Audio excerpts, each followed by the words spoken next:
Jack Butello with Jill DeWitt. Hi there. Welcome to our call today.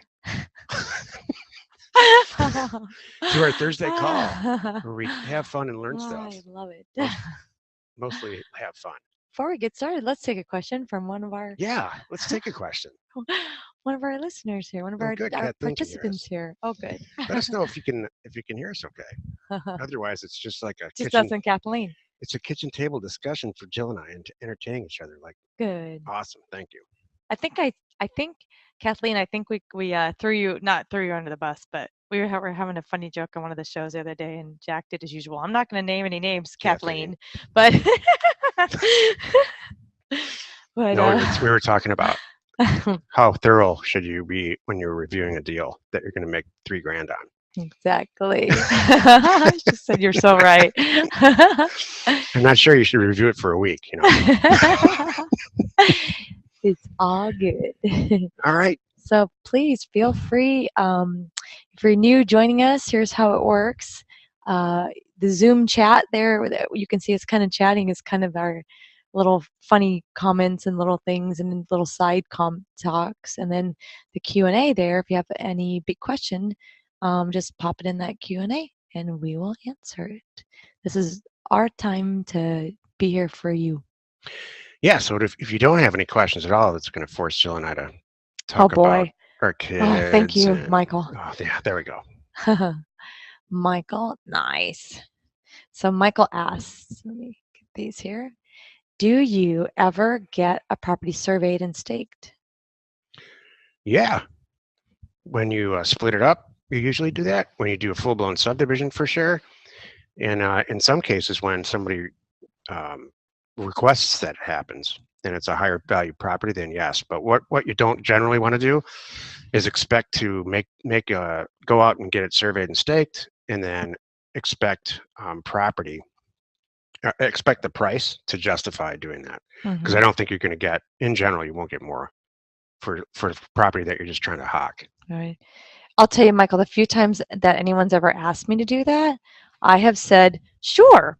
Here's what it usually costs, I don't know, $600, whatever, say in that county to get an assessor, go out there, depending how big it is and all that good stuff. It could be a couple $100, it could be $1,000. So I have said, sure, I will happily do that. But if I'm going to do the work, I'm going to be marking it up, and making it, because I'm doing the work here. Or I'll tell you, the reason why it's priced so great and all that is because I'm not doing this work, and you are welcome to go out and do that. And they always, by the time anybody does any math and checks into it, they go, okay, yeah, got it. Yeah, and they do it. And the other thing is that we're going to release Parcel Fact here really, really soon. It's in a really dry release, let's say on May 1st, and it's looking good for that. Not for the whole world, but for anyone in the Land Academy. But here's why you don't really have to do that. No, it doesn't show it on this. 1 second. Here's why you can feed them this information, and it's a lot more simple. Yeah. So what Jack's showing is, I think the reason that people want to do that is they want to see that all the different facets, if you will, or the exact boundaries of their property. And when you see what we have in Parcel Fact, it lists the GPS coordinates for every last little turn and dip and curve. Yeah. So someone could actually do it. They could actually walk out and stake it themselves. This is still on a staging site, but this is the Phoenician in Phoenix. All right. So it's obviously not a square piece of property. In fact, it's got a heck of a lot of points here. It's a big, big fancy hotel in Phoenix. Yeah. So this is a point. This is a point. This is Look a at the point. pool. This is a point. Right. Sat at that pool. And so what it also gives you is all these very specific corner points, if you will, or it really just, I don't know what they're called, the geometric start and stop points. So you can see this particular property has a ton of them. Mm-hmm. And so this looks like gobbledygook now, but when it's released, it'll make a lot of sense. Here's a census tract number. So if this isn't better than a survey, if you're going to develop the property, that's when you actually get a survey. Mm-hmm. So if you want to stop that conversation with one of your buyers, that's what you need to tell them. If you're building a house, do it right before you're ready to build it. Exactly. But really, really good question. Thank you. And it gave me a chance to show off Parcel Fact. And see what's coming. Callie says, I'm crossing the 10 property mark right now. Thank you very much for paying attention to that.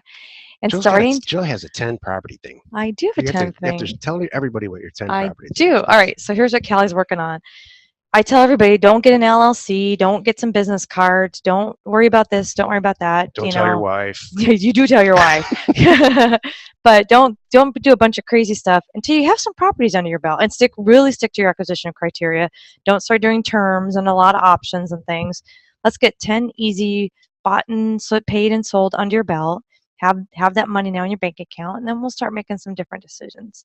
So Callie says, I'm at crossing that 10 property mark, because now Callie's feeling way more comfortable. She now knows that she likes this. Callie knows how to work with the county and how to work with a recorder and how to do all this stuff. So now we can start looking at different stuff. So, okay, so mark right now, and I'm starting to think long term. So long range planning question here. Some people are saying that we're in the bottom of the Top of the ninth. Bottom of the top of the ninth in this market cycle. Oh, this is interesting. As land investors who survived and by all account thrived in the last downturn, what is your advice for those of us newer to the business? This is a good question. Fortunately, we're not spec home builders with a lot of exposure, to things that took a dive quickly, but disposable income could potentially be threatened. Are there strategies you'd recommend to put in place in short term to hedge risk? What a good question. Fantastic question. Well written, and welcome, man. You're awesome. You're on your way if you're hitting your 10th. Yeah. And you are long term here. You're in it, man. It's like that 7th year of marriage, It's like, yeah, I'm in it now. Oh, if I get through the 7th year. So cycles, there are cycles. There are real estate cycles, and they're way more predictable than y'all think. Since 1929, there's been a substantial uptick and downtick real estate cycle between 10 and 14 years. The longest positive, I call it riding the wave. The biggest wave we rode was the last one. And it was also the hardest that crashed. The good news is that watch residential, then watch commercial. So when you start to see a tick down in residential, it's always first. And I mean single family housing. Commercial will follow a little bit. And some people will debate that. Sometimes it's commercial first and residential, but land is always after that. That's number one. Number two, the people get pounded. And the ones that you see in the newspaper when this happens in the news are the ones who have high leverage. Well, we don't have any leverage. Because we're paying cash. Right. So the worst thing that's going to happen is you have to liquidate some property to come up with some cash. That's fine. But here's the truth of it all. This is why you're part of this group, to get the truth. What ends up happening is you buy property for less and you sell it for less. Right now you're paying a little bit more and you're selling it for a little more. So that's the good news. What I do personally, because this will be my 4th downturn, and no, I don't think we're in the 8th or 9th. I think we're around in the 6th inning. What I do personally is I walk around this planet assuming that my revenue when I wake up tomorrow morning will be half of what it is right now, and that's it. And that on an ongoing basis, it will be cut in half. So even in the worst downturn, which we just experienced the worst real estate down. I'm taking some time on this question, Jill, because it's so important. We just experienced the single. I'll be right back. She did. She walked away. We just experienced the single worst real estate downturn in the history of our country. Never before, even in 1929, did people lose their houses the way they did in this last downturn. So if you're a younger member, I think, I'm knocking on wood here, that was the worst of it in our lifetime anyway. Mm-hmm. But I think those are good rules, and it's good that you're thinking about it. The fact that you're actually thinking about it and planning for it tells me that you're going to be here during the next cycle too. Yeah. Do not leverage property. That's a strategy right there. Last call, and we've had calls the last call, and we've had questions on the podcast all week this week about leveraging and doing sneaky stuff. We don't do sneaky stuff. Jill and I never do sneaky stuff. The sneakiest stuff that we do are fully disclosed option agreements or dual closings, and that's it. Mm-hmm. And that's how we made it through the last cycle. Mm-hmm. Plus, the other thing, if you want to get creative about this, we could do a whole thing on this. Mm-hmm. If you want to get creative, what Jill and I did, if you go to a tax auction, the tax auctions don't stop because the markets got slow. What ends up happening is they swell. There's a bajillion, like 10 times more literally 10 times more property that goes back for back taxes and tax deeds and tax liens. So Jill and I, that's what we did. We shifted our business model, not so much on letters because it was harder to sell stuff on the website. We bought some back tax property that we made. We did great through this downturn. Mm-hmm. You know, we don't. It's not like we're doing it now, but That's we so did really, good. really well. So I'll put some, maybe write some stuff on this because it's important to plan for this. Mhm. It's not like it's not gonna happen. Exactly. Jill and I told one of our neighbor's kids recently, who's getting her driver's license, that she's gonna get in a really bad accident, Oh yeah, and I almost brought her to tears. I know. I said, you need to be honest with yourself about this. You're gonna get in a bad accident, so wear your seatbelt, learn how to drive, make your friends wear your seatbelts. I know I Mhm. sound like her father, but planning's good. Exactly. That's really, really good. So love it. Whew, Good I need some question. water. It's right there. You can leave. Just kidding. JT asked, for the first mailer, I'd like to know how viable it is to try to secure money partners for deals that are still available after I run out of acquisition funds. If it is a viable strategy, how do you recommend us going about securing money partners? Well, I have one idea. Go ahead. I would, I mean, when I run out of funds, well, here's one of the things that you could do as Even we run out of money, totally. acquisition money. Yeah, it's because you don't want to dip into other things. Yeah. You know, I have a set budget for certain things. So, because I am living on a fixed income. Oh, We were jeez. just talking about that last night. That shows. I think that show's on. Was that a show or was that It was over a show. dinner? No, Okay. it was a totally. I don't know if it aired yet or not, but it's coming. Okay. All right. We were talking about who doesn't live on a fixed income. So, all right. I don't care how much money you make. You better have a budget, or Right. you're not going to have that for long. Okay, well here's one of my things about this, JT. That's one of the things I do when I line up my things. Say I've got 20 offers that came back. One of the questions I might ask them is how fast do you need to get this done? And those people, because they might even take a less of a price right now to get it done so fast. So those are the ones I act on now. And then I have 10 more that are still good acquisitions, but they're like, yeah, I'm not in a hurry. I can wait. So maybe you wait until you have some more acquisition funds and then you go around and buy those. Now, Jack, you want to take the thought if he really, really wants to bring in some other money people? Yeah. The first Okay. place you start is Success Plan. There's lots of people in there that are just lurking. Yeah, and lurking and waiting around for some reason they're not interested in doing a mailer. They just want to provide the money, and the terms of the deal is usually like this: hey, money guy, I found this property. I know what's going to happen. I'm going to sell it for X amount. We're probably going to make 10 grand. I want you to fund the whole thing, and I want you to own it. I don't want to own it. We're not going to put both of our names on the deeds and stuff. And so he puts up the 20, I forgot what I said, but anyway, he puts up the 5 or 10 grand. You think you're going to make 10 grand on it, sell it for 20. So you split it. You split the margin. You give him, when his property sells, you give him his 10 grand back, give him $5, you take, or 5,000, you take 5,000, and that guy will never leave you alone ever. Mm-hmm. Exactly. Start on Success Plan. Bigger Pockets is a good place if that doesn't work, but trust me, there's some money people. Cool. All right, Nick. Oh, this is a good question. Because I haven't checked it lately. How much traffic is Landpin getting?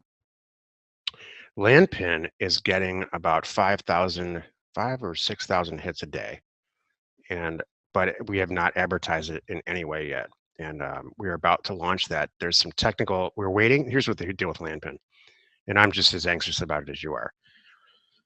We're just about, and it doesn't cost you anything, by the way. So we're waiting for the mapping function to be complete.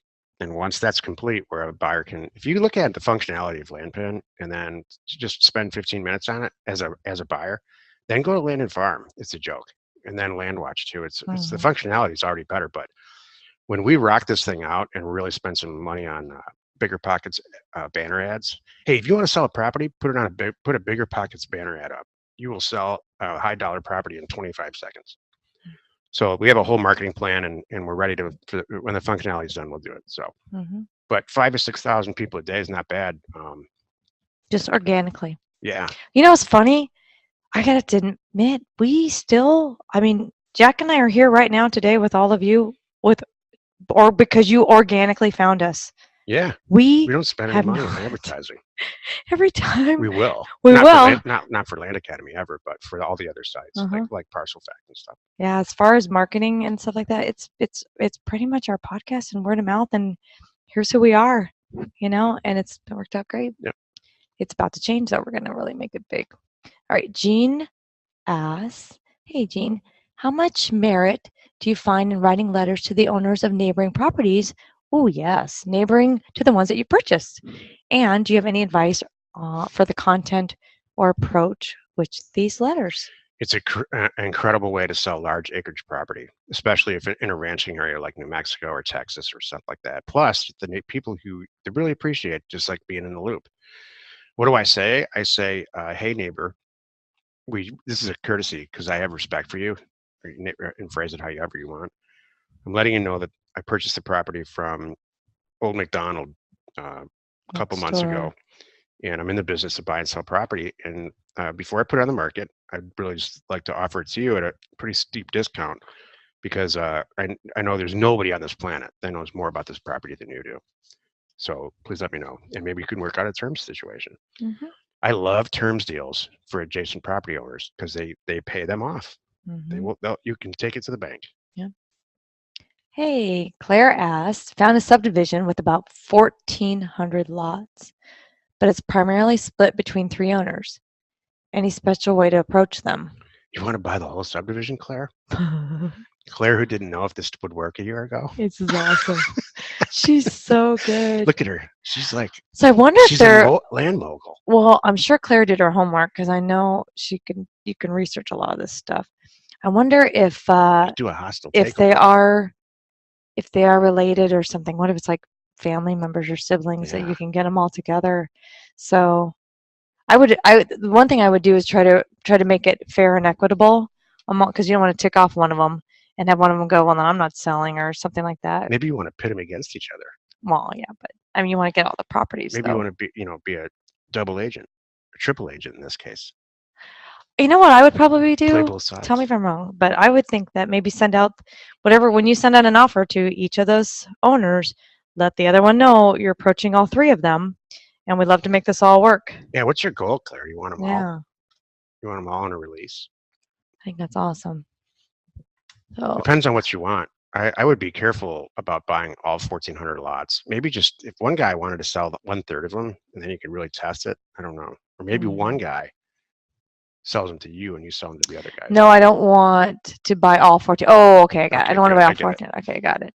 Okay. I was going the other direction.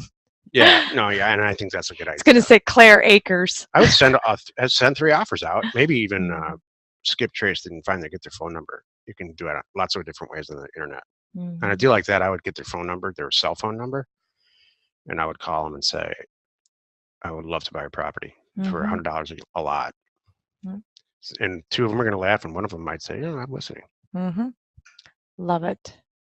Yeah, David will do it with you. He just said. There you go. Yeah, nice. Hey, David's your money guy, whoever said that before. Yep. Michael says, I have a property where the seller bought the property with a deed of trust over 20 years ago. The county recorder never received a release of deed. I tried to find the note holder, but could not obtain a phone number. According to the county, the deed of trust liens go away after 15 years. Also, what?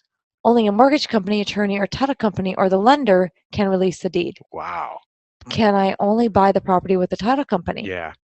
Yes, and it's pretty easy to find out which title company held was a trustee. So yeah, that Michael, you might want to move on. Is it a smoking deal? You can type it in the chat or wherever. Yeah. If you're going to make more than 10 grand on this and it's a slam dunk, then I would consider hiring a title agent. But if not, I would just move on to the next. I would open the next envelope. That's what we do. It's true. It's true. Timmy, what's the difference between a deed of title and how they apply to buying and selling property? What's the difference between a deed and a title? This is all you do. This is good. Yeah. And how they apply buying and selling property, and do we need both? Good question. A deed is a document that is actually shows ownership, and the document that you use when you convey the property. It's confusing because a deed is like the title to your car. It's like a pink slip. Yeah. So the pink slip. Now, this is a perfect example. Okay, a deed is like a pink slip. It's an ownership document. And a title is Carfax. Yeah, that's it. That's Yeah, what it you know, is. So do I need a Carfax to buy and sell this car? I really don't. But but it's a good idea. might this car be more valuable because I can see the last four owners and I can see all the service records And they all got and I can see they all paid their bills. and the car got almost totaled by all four owners. Then do you want it? So that thing I just gave that's a good question. I'm really proud of my I came up with that. So yep, so that's how it is. And so what we find, Timmy, is and some properties, like if there's a lender involved, there has to be title. They won't do it without it, Yeah. and there has to be an appraisal and there has to be an Just the way inspector. an insurance company makes you have collision insurance if you're on your car. Hmm. But if you own the car outright, all you have to have is liability. Hmm. Exactly. You call the So shots if you own it outright. right, and what we do for the bigger properties, we have found that having that does often make them a little more valuable. And not to mention, if I'm laying out $10,000 or 15 or 20 or who knows what I'm laying out, I want a title report because if it all goes sideways, I don't really want to be Yeah. out 10, 15, $20,000. But if I'm out $500 because something went sideways, I'm okay with that because the other three deals before it already made up for that. We're releasing a company called TitleMind.com later this year in the fourth quarter. And what it is the Uber. It's the like Uber drive your car Uber, take a cab Uber of real estate. So you literally will go to a portal in the internet, type in the deal, the APN, and it'll shoot it all over the place. And the title company that wants to do the deal will say, yeah, I certainly will do this deal for $150 because I know for a fact through talking to some of these guys that title companies pay like $75 for a title policy and they charge us like 900.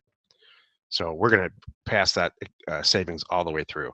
It's truly going to cost about the same, $200 to $300 to get a deal done, and it'll get done super fast theoretically on any deal. So all of the talk about deeds and stuff, I want you to learn about it, and you need to know the basics. But Jill and I are trying to make it so you don't have to do it. You can just move on to the next one. Put your order in and move on. Thank you, Kathleen. I was just gonna say, Jack and I, we're just now setting up a new office out here in California, and we saw a not original Shelby the other day, and then we did Then we see saw an original one. original Shelby. So we had a nice Shelby It makes me blush when you talk about cars like car. So yes, Pink's All Out. I missed that show. Love it, love it. Yes, I like that, Callie. It's the Warren Buffett plan. Buy it all up when it's cheap. Yep. Bingo.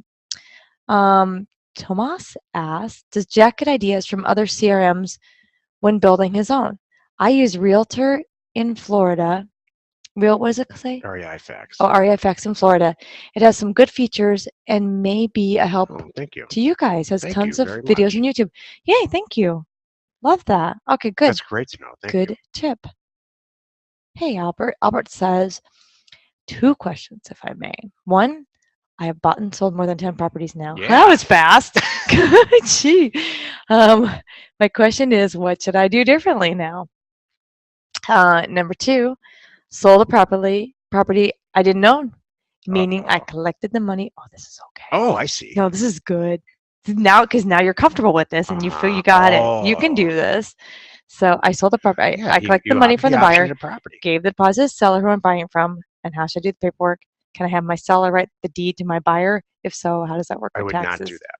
Yeah, to be on the safe side. It depends on the state, but that's a little, people do that with cars, right? You buy a car with the intent of flipping it, and you get the title. You don't fill in the name You yet. never fill it in, and then the guy who buys it from you does it. I think that's a little sneaky. So it's up to you. I don't do that. I've never done it. But if you're comfortable with doing that, go for it. And then as far as the taxes go ahead, Joe. I'm assuming we're talking property taxes. Yeah. That's whatever is owed on the property today, or whatever is owed on the property next month, whatever it is, whoever's holding the current deed at the time, it's their responsibility. It doesn't. So if I buy something from you and you've got $300 in back taxes, guess what? I just inherited that. It doesn't follow you around forever. The properties the taxes are associated with the property, with the asset, not with you or the owner. Well, and there's I love no personal guarantees on that, like there are mortgages. So It just, you don't get in any trouble. There's no credit reporting or anything. We talked about that in the show this week. I've talked to fairly business savvy individuals buying property from me, the end users, but they don't have a lot of cash. Mm-hmm. So when I explain to them, hey, here's the deal. Part of it why it's priced this way is because it does have, $300 in back taxes. Here's the good news. You don't have to pay it right now. You have to pay it today. So when you save up in 6 months and you have your $300 and you want to catch it up, then you can do it then. And they like that. So that can be a bonus for some people. So it's a good thing.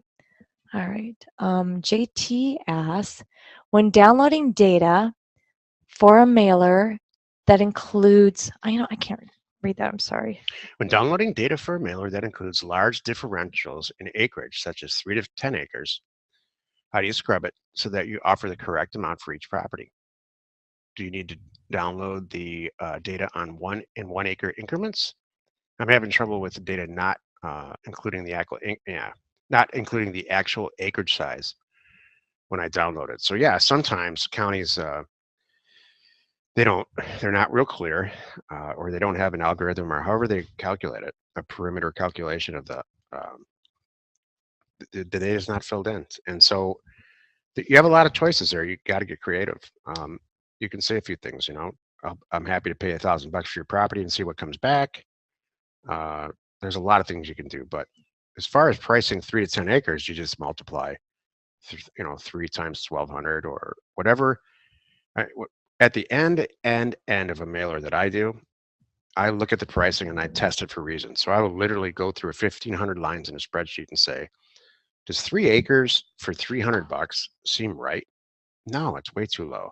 I'm going to kick that up, between 3 and 4 acres, I'm going to kick it up to $400 an acre. Between 4 and 5, I'm going to kick it back down to $350 an acre. And so it's in accounting, it's called testing for reason. So that's how I do it. There's no, a couple of people have asked me this recently. There's no button you're going to push ever. I mean, ever, no matter how many great tools we come up with, that prices property for you perfectly. Perfectly is the key. Yeah. And some people, like, we're bottom scrapers, Jill and I, but there's some people in this group that are changing my mind on that. They're spending $1,000 an acre on certain properties, like, in the northern part of the country, northwestern part specifically, and they're easily getting $2,000 and $3,000 almost immediately. Jill and I tend to have the opposite. We have opposite extremes. We'll buy property on a $100 to $200 an acre, let's call it desert property or super rural property. But then we'll buy a ranch that we know we're going to make $1 million. And so it doesn't become a price per acre any longer. It becomes an asset sale. And that's how we do houses too.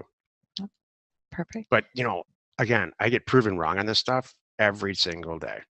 I have talks with people on Wednesday. They're members that they come out of the woodwork. Jill just had a talk with some people that are making $600,000-$700,000 they've made on 24 deals, on 24 transactions that are not even part of the group.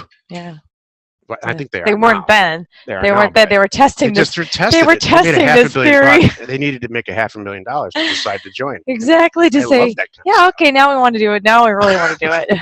Here they come. This is really good information, David. Jack may know this, but I did not know this. CoStar bought Land and Farm and is merging all their sites, including Land and Farm and Lands of America, Equestrian, etc. What are your thoughts? I thought that already happened. I thought Land and Farm and all of those were already all one anyway. But maybe on them, Lands of America and Land and Farm. I thought they were the same. Those two. That's what I thought too. But maybe it's a new ownership thing. I don't know. No, I think that's great. I think that Land and Farm, again, if you spend 15 minutes on there and then go back to... it's all one subscription now. Oh, I see. I think the functionality... Land and Farm and Landwatch have gotten away with a lot as far as substandard product delivery for way too long. And we're actually doing something about it. Okay. When we're done with LandPin, it will be far superior. Right. Yeah, and Kathleen does say, too, it is hard. Finding pricing... That could be one of the hard. Pricing can be hard, and then the engineering can take times too. Michelle said, Luke Smith is my hero. I got a purchase agreement for 10 acres in Colorado. The legal description looked a little weird. he saw it and said they only own half of the property. I also went to pull the deed on Title Pro 24/7 and no deed, but it said public auction or sold for taxes. Yeah. So it shows like undivided, 50% interest. Okay, see that UND? If you ever see a legal description and then a percentage by it, could run the other way. Yeah. In fact, you could keyword percentage, or you could keyword search in Excel for that percent and just scrub those out, because you're wasting 50 cents sending it. All right. This is a good thing. Can you highlight that, Jill? This undivided at 50% interest. No, apparently I can't. Oh. That makes me run. I got stung on this, and I never forgot it. I think, honestly, Jill, I think we still own that property. We still have, there's one that comes that has our name on it with this other guy's name on it. And we all still get the bill, and we all go, yep, there's that again. No one's going to do anything with it. Okay. What did Kyler say? I talked to Lands of America, and when you list their way, they say it goes to hundreds of other sites. I will say recently, most of my leads are coming from them. Yeah, everybody else is saying that too. Okay, cool. If the new CRM is going to be based on Zoho and I need something now, would it be a good idea to use Zoho and then merge my data when you guys go live? So the back end of all databases are not all. Only the ones that count. You can suck all your data down and then shove it all back up there. There's no and we will be set up for that. So whatever you need now, it's going to be, as long as it has an export function, and I've never seen a major CRM that doesn't, you're going to be fine. Cool. Love it. All right. Luke said some counties have lots of the UND. Yeah. Undivided interest. In the legal descriptions, I mailed a pile of them and had to take the calls for about 2 months. Scrub that out of data. Run from those deals unless you get all the owners assigned. That's the thing. Yeah. It's a pain. Hey, Joel. Joel says, I'm working with a lawyer to get a property 100% into my name. Lawyer says it may cost over $1,000. Should be fun. I'm pretty sure the land will still be worth it due to the price I paid initially. That, and some people, like I said before, that could become your angle. Yeah. That might be your business. Now you're the pro at that type, whatever. Hey, Joel, for sure. Micro watch what this attorney does, because what he's charging you $1,000 for could also be a business, because it costs like $80 in filing fees to get a deal done like that. Oh, it was a 50% split for tenants in common. Yikes. Okay. That's worth $1,000 to get that fixed. Good. You could do it though, Joe. It involves talking to people. It does. So but he's right, because at the end of the day, if you find these attorneys, there's not a lot out there, but there are attorneys that will actually tell you, you can do this, you have to file this form and do it this way and send it in with this document. Now you're good. See, it's like, whoa. And what he's really doing, I think, is adverse possession and synonymous with quiet title. Yeah. That's really, I think, how he's getting 100% ownership, especially if somebody's dead. One of the people's dead, or all of them. Exactly. And somebody has to be passed. It's probably tenants in common. Somebody passed on, and there are no heirs. That's the issue. Right. That's what will come up, because they're going to look for heirs, and there are no. Just because Jill and I don't do it doesn't mean you shouldn't do it. Yeah. We've chosen over the years to be, for lack of a better description, lazy. We just take the low hanging fruit. We take the low hanging fruit and keep moving. We find it easier to send out more offers. Yeah. So that's what I'm really good at, is data. And Jill's really good. Is a great closer, but we're not lawyers. So and I don't want to be. Well, here's my other thing. It brought me came rushing back. I don't know if you guys heard the show that we did. We did a show recently about, and I told a story of a guy that I read on Facebook, and I put it, I think, on the Land Investors Facebook page. I can't remember where I shared this link, but it was a guy that fully disclosed this flip that he did, and he's not new to flipping. It's like flip number 60 of his career, and boy, did this one go sideways. With he put in, I bought for this, that I paid $20,000, I put $70,000 into it. There's a house. So I'm just talking about how we do things differently. And so at the end of the day, the guy lost all said and done, because it didn't appraise what he thought it was going to be, he lost $1,000. He had a 4 months delay due to construction stuff, and then lost $1,000. And then all I could think was, what that guy could have done in the meantime. And that's why we're telling you guys this. So this is where you have to decide, do I want to spend time learning this attorney's thing? Because that's going to be my thing. That's one thing, yes. Yeah. Because if the 8 hours you spend on one deal is a lot of deals you could do that are easy, money in your pocket, move on. Right. So thank you. I'll get off my little speech now. But yeah, like what the takeaway from what Jill said is, if that's going to be your thing and you dig it, because Then do that. there's like that's a tax lien thing where you can foreclose on tax liens and make, just hordes of money. Mm-hmm. You're talking about out west, you can buy a 40-acre property for $80. Mm-hmm. So, yep. Okay, Luke asks, do you ever look at the lot lines of your land and the land next door to see if there are any gaps that you could have had or overlap problems? No. Mm-mm. If it's an infill lot, I'll look at that. But again, parcel fact, you're going to love it. Yeah. Because you'll be able to see that. I get excited about an example of that. some of these infill lots are great because there's always somebody around there that wants that piece of, there's a lot of stuff going on around there. Right. So I like those. Infill lots, if you buy them right, are the easiest. That's when you tell the neighbors and they'll jump all over it. Yeah. Joe's brother paid $500,000 for an infill lot just so no one would would build on it. Exactly. It's right behind him. Probably worth like $40,000. Yeah, it's hilarious. And he's proud of it. He is. I overpaid for that. He did. That's great. And no one's going to build there. You're the Arizona State Treasurer. Stop. That's what he feels really good about that transaction. So funny. Because it would block the view. That was his whole thing. Oh my gosh, because that's the kind of person he is. Well, he's a politician. Yeah, well, there's that. It's not supposed to make any sense at all. I know.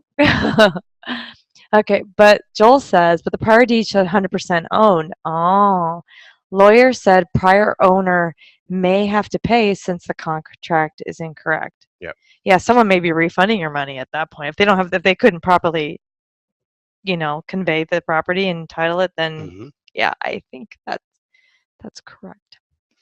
Luke said, like the west half and the east 15 acres out of a 40-acre square, that may be plus or minus who knows what. Oh, geez. Yeah, that's tough.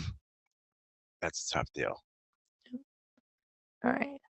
Michelle said, and the seller with the UND 50% countered and the undivided interest, countered and wanted $500 more and OGM rights.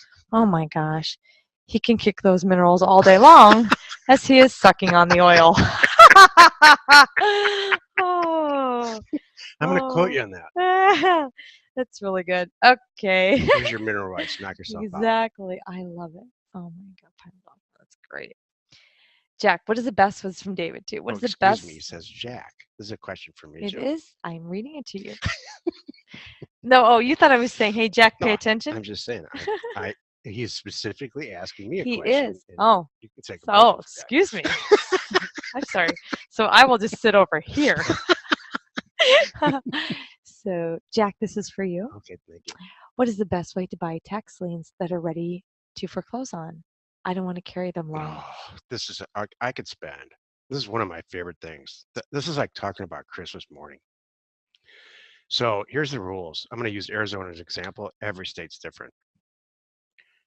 In Arizona, when you stop paying your taxes, they have a lien sale. If the lien sale, no one buys a tax lien at the sale, then it goes to the OTC list. And if you look at a lot of the Arizona counties in the OTC list, they're like the size of a phone book. They're really thick. There's a ton of them available. So what you do is you take that list and you find out which ones are 5 years old. And the ones that are 5 years old, there's a book out. I would highly recommend, David, that outlines every single detail of this by a lawyer who I know personally in Phoenix. And he outlined the whole thing. So anyway, long story short, if they're 5 years old, that means to me, no one, it's the end of the line. Then you buy up the liens. And you got to make sense that the stuff works right. But here's, it's a great way to do it. You have to be very organized and you have to have some staff. And I don't mean kids in Thailand that say they have an MBA. I mean people that know what they're doing. What? Oh my gosh. I'm sorry. I'm not picking on Kids Thailand. in Thailand I'm didn't just say saying. they have an MBA. So, Oh no. so there is, this is a printing money machine situation, but you have to really be organized. You can't miss the deadlines. The judges, you're filing a lawsuit, literally. It's called judicial foreclosure. And the county used to do it for you, and they stopped doing that because it got popular. And that's what you do. And it's, man, I'm telling. But here's the whole thing before you get excited. Here's the whole thing. Would you rather do that? Now you're proactively going out to try to find deals, or would you rather send a bajillion letters out and just wake up and sit there and do deals? So we don't do any tax lien deals anymore at all. We just find it more effective to send out 10,000 letters. Mm-hmm. Thank you. Jason asks, has anyone sent mailers to owners of 640s, right, like a whole section, 640 acres, on the chance that they may also own many more similar properties? The angle, oh, I like this. The angle would be that you're actually looking to buy a section, but the owner of the 640s are a smaller group, so a smaller mailer, lower cost per lead. There's a guy in our group. His name's Trevor. Find him in Success Plan and get him on the phone because he's about one of the funniest guys on the planet, first of all. Is he on the call? No, he's not. Okay. Unless he used a different name. Okay. He's a 5th generation property splitter, and he has put for 5 generations. His family's been putting food on a lot of food. They've been putting steak on the table. Steak on the table, doing this. So splitting up 40s. Let me put it this way, David. Splitting up 40s is a hell of a lot more profitable than buying all the Texans on the planet. We're putting a group together to do that right now. Yep. With the black level members. All right. But they're also looking for sections. He was looking at, not Brian, because JT was looking at it for like the angle to go with that. Yeah. So it was kind of different. That's good. Yeah. Yeah, if you own a section, you probably own some other property somewhere. Zach, that's not crazy. So you also might be pretty smart about pricing and stuff. So yeah. What is the best process for developing access easements on a neighboring property? This is from Brian. I have a couple of properties I'm looking at, but the problem of access would need to be resolved.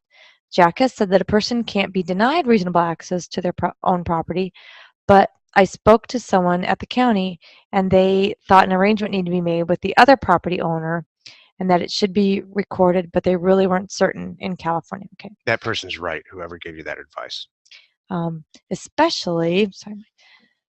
Especially if we're talking about blading a road.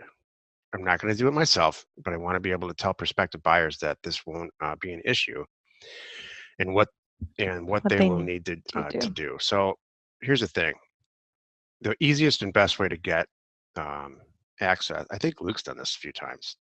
To get access through easement access through a neighboring property is to call to get permission. That's the easiest way. Mm-hmm. I personally have not had a hell of a lot of luck with this whole topic. What I would do instead is I would get creative about disclosing that the property has potential access and that you have to talk, since you already talked to the guy at the county, please call whatever his name is at the county. And I would make a little section because I think that you're getting a little for us, I would be getting sidetracked and spending too much time on one property. Mm-hmm. I would say potential access could happen with this guy at the county and the neighboring owner's name is X and knock yourself out. That's why the property's so cheap. You could even put that right in the posting. If you're the end user, figure it out. Mm-hmm. That's how I would handle it and move to the next deal. I agree. Sometimes the ones you spend the most, some of these buyers, the ones you spend the most time on, they're not the real buyers. The real buyers come along and just say, "Hi, I'm having trouble. Your account number is not taking my whatever payment." The real buyers take out their American Express card and buy it in the middle of the night. Yeah. Or they call you and say, "Hey, I'm transferring some funds and I'll have it in here at noon." Do you accept a wire transfer? I love that sentence. Exactly. Albert said, I try to buy property below assessor's market value. However, do you consider buying it at assessor's market value? Sure, sometimes even above. Well, assessor's market value, I know it's confusing. We haven't talked about this lately. Yeah. It's so misleading. All it is a number that they place a then calculation on to set your tax rate. So you never want to use assessor's values ever as the actual dollar amount for the value. You can gauge them relatively, because theoretically, if an assessor has a property assessed at $1,000 and it's worth, and another one in the same area at 10,000, and the $1,000 property is worth 100 grand, the $10,000 property is going to be worth what, 10 million. So if my math is right, my zeros are right. Right. So if the relativity piece is how you gauge it and use the assessed value, you don't necessarily say it's assessed at $1,000, so it's worth $1,000. Right. Super, super, super common to have a property assessed much lower. That's the goal. I always tell people that's what we want. We want our property assessed lower than what it's really worth, because I don't want to pay the taxes on what it's really worth. Yeah. That's the thing, including my home. Luke said, I got a deed rejected from the assessor because I put a trust in there and did not put the trustee.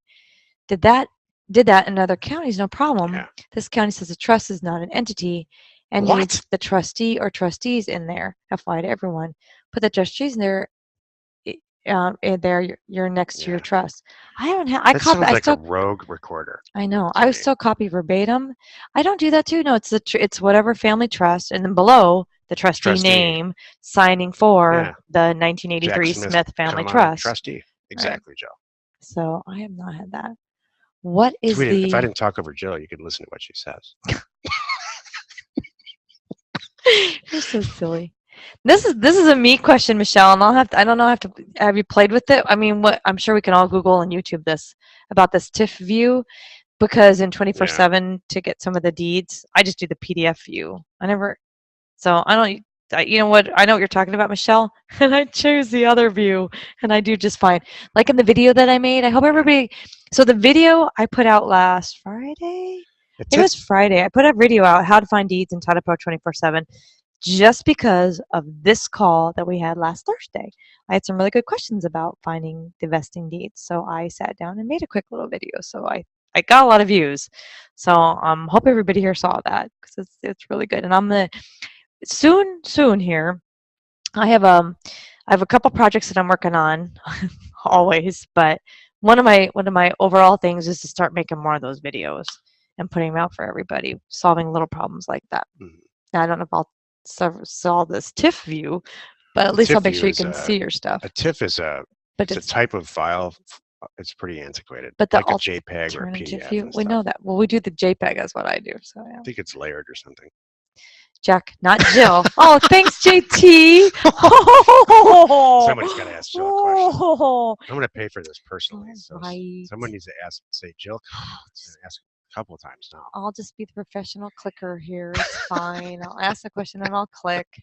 JT says, Jack, not Jill, what is the name of the book by your lawyer friend and on how to do back tax liens? I'm looking it up right now. His name is, he's a lawyer. He works at. It'd be really funny if I knew and I refused to share it. Hold on one second. While you do that, I'm gonna read. Oh, David says he's got some money to throw at that group. David could. All these guys, everybody who understands this business is a money guy. Like, we're all addicted to this. You can't. Somebody calls you or emails you and says, "Hey, I have a great deal. I just don't have the money. I don't have the money, and I don't want this to go to waste. Want to do a deal with me? What do you think? What do you think Lou Smith's going to do if you do that? Or a million other people in this group, Luke, including me. All right, Luke asks, ever drop these neighborhood reports or deliver them to buyers of land in neighborhoods in Arizona? He's talking the 6. What are those? I forgot what those are called. Oh shoot! You know, the property reports. Yeah. No, it's a property report. That. I have not. I know what you're talking about. The property reports in Untitled Pro. Right. Do you ever send them out to people? I've never done that. No. Jason says, I'm having trouble finding an index map to exclude dense areas. Can I scrub data by census tract to accomplish the same thing? Yes. I'm a huge fan of census tract. Just be careful.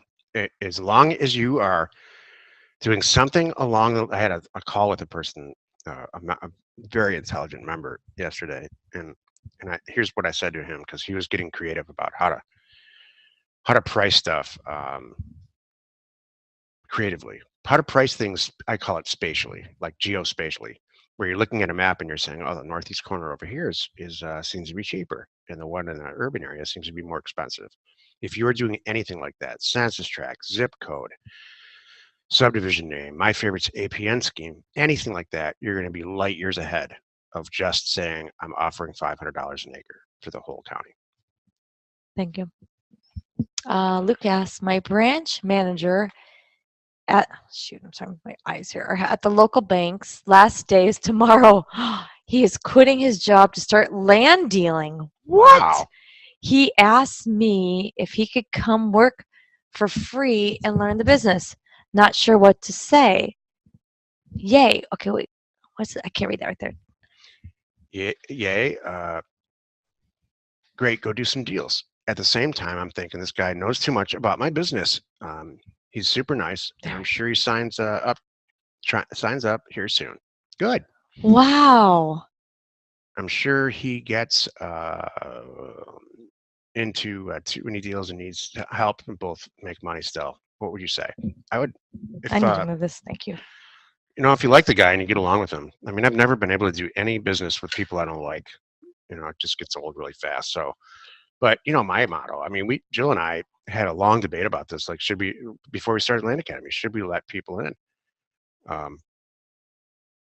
And ultimately, you're all here. So wait a minute. I have a comment on this. Remember, you and I were just talking about the other day. Every time I go in the bank, they're like, "What kind of business do you do?"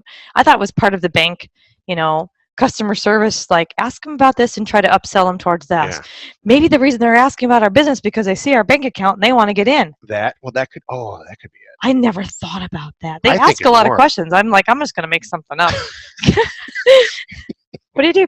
I sell lingerie. Girls are so good at that. Girls that have a whole life experience of I design of misguiding and misdirecting interested men. What do I design? I come up with all the license plate holder frames. Getting rid of men is Jill's No. a whole side business. Wow. Hold, I have some stuff to say about this, Luke. Okay. And this goes for anybody in the call. If you have people that are thinking about joining, and just send me an email at jack@landacademy.com. I'll set up a promo code. Like if your name's Luke Smith, I'll set up a promo code called Luke Smith, and whoever checks out, you get $500. That's my commercial portion of this whole thing. Whoa. Yeah. Okay. Deal. Oh, his name's Mark Manuel. It's on the screen right here.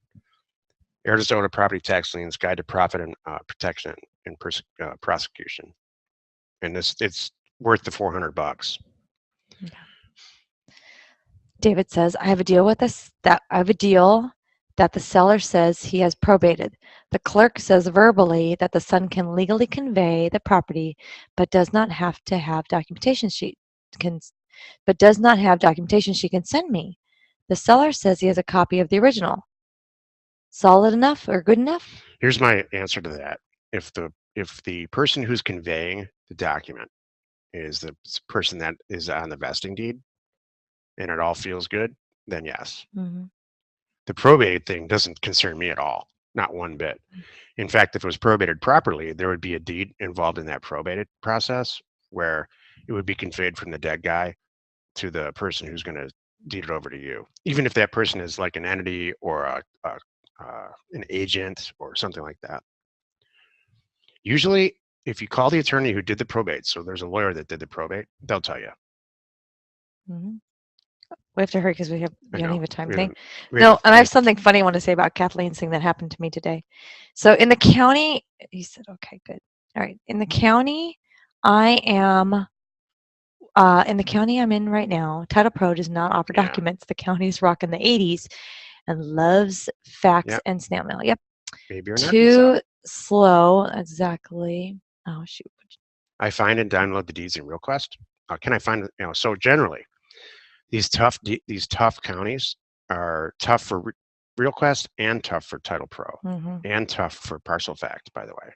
Exactly. They're the same list of rogue counties that have their middle finger up to the establishment and to computers. And there's about 30 of them. Right. This is a thing that we're up against here sometimes. I'll tell my story later because I don't want to get these questions answered. But I had a funny thing about me. Okay.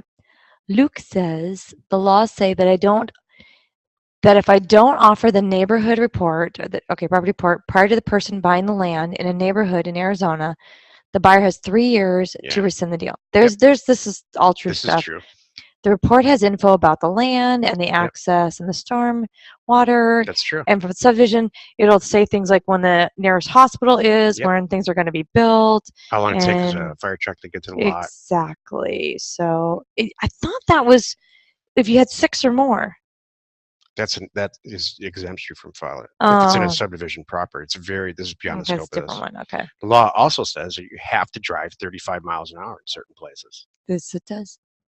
Thank you. and you don't. So he could rescind. Jill doesn't. You know what? I always wonder. I mean, the thing to think about, this could happen at any time. Any one of our people, because they buy them sight unseen, could go out there and go, I really hate it. And then I work with them. And that's funny. That hasn't Yeah, come if up, somebody by the calls way. you back, Yeah. here's the whole thing about that. All kidding aside, Luke, because I've been on the other side. I've been on both sides of that. That whole thing, nobody polices it, but it's all complaint driven. ADRE, Arizona Department of Real Estate, and California is like this too. They don't seek out situations. They only respond to people who complain, and people who complain are, usually people that have called you and contacted you and said, make this right. I don't want this because of this. Right. If you're going to not just ignore them, then it's going to escalate to that. But we have a pretty serious refund policy on that. We just refund them, period, and sell it for more. Or I try to swap them out. I've had people swap out something. Yeah, sure. So that's cool. Unfortunately, we have to stop at 4 today because we don't have a meeting. Exactly. Jason said, any resources for index maps to determine APN scheme? That's what I'm trying to accomplish, but not finding them on the county site. Oh, no, you're never going to find them on a county site. You got to go in. Even the people at the county, the young people that work at the county don't even know what they are. Jill and I take pictures of them on the wall and stuff sometimes. They just don't provide them. Right. Often you have to call them and order over the phone. And some of you can over the phone, but so often you have to write them a check. Well, I mean, or have the person that you're talking to on the phone, text you one. They'll do that too. That would, So it should already be deeded. I don't remember what that was from. It's the probate one. Okay. Yes, it should be deeded correctly already if it was probated properly. Right. Looks like the banker bought a property for like $2,000 from me and put up for sale with a realtor for $10,000 and is getting offers, but is not sold yet. Oh so my he's gosh. ready to quit his job. So he's quitting his job awesome. over that. Oh, that's great. That's really funny. Any details of the Blue Pay Heartland update? Yeah, Heartland has verbally approved us to open our own JillPay.com. You have a contract, I gateway. think. Yes. Mm-hmm. So we will effectively be PayPal/BluePay. Mm-hmm. But it'll be JillPay. Don't wait. Because that's not going to happen overnight. Exactly. Yeah, JillPay.com. Exactly. We will be the credit card processor for the real estate industry. You'll be able to pay your rent there and all that stuff. Yeah. David even said, David even did a circle tour on counties like last week or something. You have to go to the county. Even calling them is not effective. That's very true. Okay, 1 minute. Staff is telling me. Jessica Young, I'm going to try to get through these two. The law that Luke references in Arizona regarding the neighbor reports, where do you find out about laws like that for the state you're working in? For us, we know it because we both sat through real estate school. So, and it's common, if you go through the state, it's in state statutes. That's what I would look up. So I would look up Texas real estate statutes, and then you're going to read them. Exactly. If you're working anywhere, this is good advice for anybody who's working any area. Read the statutes. Those reports for the neighborhood, I don't care about the rescind thing. I'm trying to draw them up. Oh gosh. Oh. Can I copy some to make mine more? Yeah, you can. Public report. It's called a public report in Arizona. For my splits. Yes, they're public. You can if you go to adre.org, I think it is. All the public reports they're public. So you can, and they have blank ones there, and you can fill them out and the whole thing. It's really cheap and really easy. The difficult part is providing them so some guy checks out online. By law, you have to provide a public report to him. Like mail it. And it's like the size of a phone book, and all it is bad. It's the cover on it is a stop sign. It says "stop!" Do not buy this property until you read this document and understand it fully. Exactly. It's the anti-sales Sounds document. like it was used as a waste, a nuclear waste plant, and you need to know that now, kind of thing is what it sounds Right. like. Could be the greatest deal in the weird. Yeah. The average person's going to say, "Get me out of this." It's like what it is. It's the same thing as getting the credit card terms and conditions in your bill. We all throw that away. Nobody Right. sits and reads the credit card terms. All right, last 2 questions. All right, we're gonna do these real quick here. We have Brian and Michelle. Brian said, once again, what do you call the maps of the county that we can use to determine areas of county where they may be interested in Yes. sending mailers? Just APN map? or Index? index map, Index or map. usually in some of the, it's called that out west. Out east, I don't know what they call it. Spatial map, county map, index scheme map. I mean, APN scheme map should do it. Right. Michelle said recently on a Mark Podolsky podcast, he blamed Seth Williams for ruining Blue Pay because he referenced everyone to them and then drew a lot of attention to charging real estate through Blue Pay. Aww. Mark blames people. That's not Let's leave it cool. at that note. And never, you know what? That's hilarious. Never mind, Seth was trying to help the whole world, by the way. So Mark blames a lot of people for a lot of and stuff. Seth was doing a good thing. So that's okay. We're going to solve it once and for all. So cool. Hey, thank you. I'm going to Thanks for joining apologize us. right now, and I want to give a little heads up that I'm not sure I'm going to be on the call next Thursday. You're not for sure. So, okay. It's going to be the Just Jack show. Uh-oh. So for half of you, take next Thursday off.